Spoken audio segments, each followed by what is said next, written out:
The history of coffee.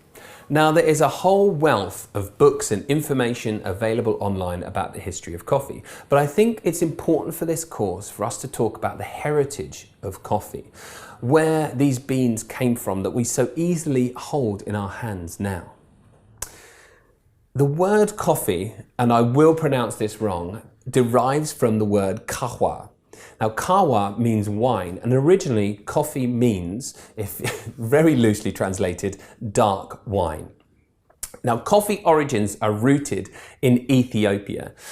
And it's actually in Ethiopia, on the highlands where still some of the most beautiful coffee in the world grows, that coffee originated with the goat herder Kaldi. Now, legend has it that Kaldi noticed his goats were eating a particular fruit from a particular tree. They became very excitable and very energetic, and they refused to go to sleep.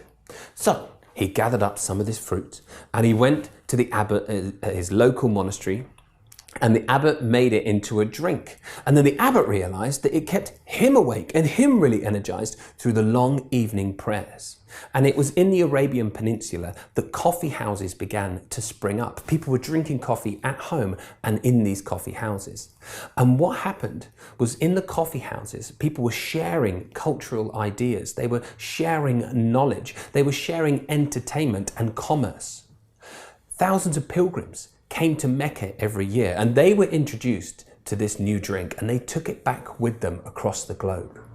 In Europe, coffee houses began to spring up and they energized a workforce.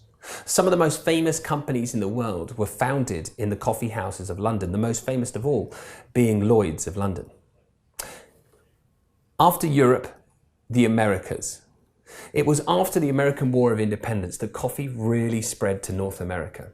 And it was at this period that merchants realized they had to find new sources of coffee. The first to really make it were the Dutch, who took their seedlings to Indonesia and planted them in Java and Sumatra. And it was there that they cultivated some of the best coffee in the world at the time and became incredibly successful.